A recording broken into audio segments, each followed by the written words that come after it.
സാന്ത്വനത്തിന്റെ നാളത്തെ പ്രമോ വിശേഷത്തിലേക്ക് എല്ലാവർക്കും സ്വാഗതം. മീനാക്ഷി വിളിക്കുന്നുണ്ട് ആകാശിനെ. ആകെ ഉണ്ടായിരുന്ന സന്തോഷം കൂടി നഷ്ടപ്പെടുന്നതായിരുന്നു അത് പറയാൻ കാരണം. മീനാക്ഷിനെ പെണ്ണ് കാണാൻ വന്നിട്ടുണ്ട്, കല്യാണാലോചന മുറുകുന്നുണ്ട്. മീനാക്ഷിയുടെ ഡിപ്പാർട്ട്മെന്റിൽ തന്നെ ജോലി ചെയ്യുന്ന ആളായതുകൊണ്ട് അച്ഛനും അമ്മയ്ക്കും ഒരുപാട് സന്തോഷമായി എന്നൊക്കെ പറയുമ്പോൾ ആകാശ് ആകെ വിഷമിച്ചിരിക്കുന്നുണ്ട്. പിന്നെ അനുമോളെ ശല്യം ചെയ്യുന്നുണ്ട് അലോക്. അതിന് ചോദിക്കാൻ ചെല്ലുന്നുണ്ട് ആര്യൻ കണ്ട് നിന്റെ പെങ്ങളെ എവിടെ വെച്ച് കണ്ടാലും ഞാനും ശല്യം ചെയ്യോടാ എന്ന് അലോക് പറയുന്നുണ്ട്.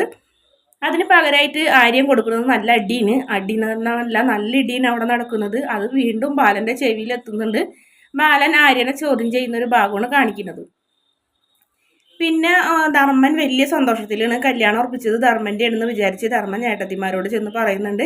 ഏട്ടത്തിമാരെ അമ്മനോട് പറയുന്നുണ്ട്, അമ്മ അറിഞ്ഞോ നമ്മുടെ ധർമ്മന് കല്യാണം എന്നൊക്കെ പറഞ്ഞപ്പോൾ അവരെല്ലാവരും സന്തോഷിച്ച് നിൽക്കുന്ന ഒരു ഭാഗമാണ് കാണിക്കുന്നത്. വീഡിയോ ഇഷ്ടപ്പെട്ടാൽ ചാനൽ ഒന്ന് സബ്സ്ക്രൈബ് ചെയ്യണേ.